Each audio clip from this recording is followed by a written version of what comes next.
guys, how are you? I hope all of you are in good health and good state of mind. So as discussed earlier, I have told you that I am going to start a series in which we are going to discuss some knowledgeable and informative content, because in shorts videos we generally present entertainment type of stuffs content in those with type of videos, but in long videos I have decided to cover up informational and knowledgeable content. तो मैंने अपनी इस series को knowledgeable और informative content वाली series का जो नामकरण किया है उसको हमने कहा है लेट्स एक्सप्लोर। तो लेट्स एक्सप्लोर का आज पहला एपिसोड है और इसमें हम बात करेंगे या एक्सप्लोर करेंगे इंग्लिश को। तो फर्स्ट एपिसोड में हम कुछ ऐसे इश्यूज डिस्कस करेंगे जो कि इंग्लिश से रिलेटेड है। सो इंग्लिश क्या? English is a language, it's an international language जो कि ऑल ओवर द वर्ल्ड बोली जाती है, समझी जाती है, और इसको जो है इंटरनेशनल लैंग्वेज का दर्जा मिला हुआ है। और ये समझा जाता है कि जितने भी मतलब जिसे भी इंग्लिश आती है उसको एक अपर एज मिलती है और उसे एक एडवांसमेंट की तरफ उसको देखा जाता है। तो क्या जो हिंदी बोलता है वो एडवांस नहीं है, वो स्टाइलिश नहीं है, वो मॉडर्न नहीं है? If when a person speaks English, only then can we count him or her as advanced or stylish or modern. No. It's nothing to do with that. ऐसा कुछ भी नहीं है। अगर कोई हिंदी बोल रहा है तो ऐसा बिल्कुल नहीं है कि वो एडवांस्ड नहीं है, वो इंफॉर्मेटिव नहीं है, वो नॉलेजेबल नहीं है, बिल्कुल है। लेकिन हमारी प्रॉब्लम क्या है?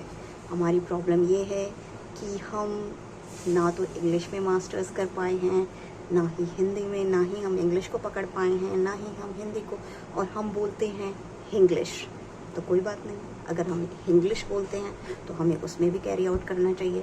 तो बेसिकली थिंग क्या है कि हम हिंदी को नीचा दिखाए बिना इंग्लिश को भी अपना सकते हैं। दोनों लैंग्वेजेस को हम साथ के साथ लेके चल सकते हैं। अगर हम अशुद्ध हिंदी ना बोलें और शुद्ध हिंदी में आपसी वार्तालाप करें तो हमारी हिंदी लैंग्वेज, हिंदी भाषा जो है वो बहुत मधुर है और बहुत ही संस्कारी लगती है। लेकिन इसका मतलब ये नहीं है इंग्लिश जो है वो अच्छी लैंग्वेज नहीं है। जहाँ पर इंग्लिश की ज़रूरत है वहाँ पर इंग्लिश बोलिए, जहाँ पर हिंदी की ज़रूरत है वहाँ पर हिंदी बोलिए, कोई दिक्कत नहीं होनी चाहिए। हमें हर भाषा से प्यार करना है क्योंकि हम भारतीय हैं, हम हर चीज़ को अपना सकते हैं।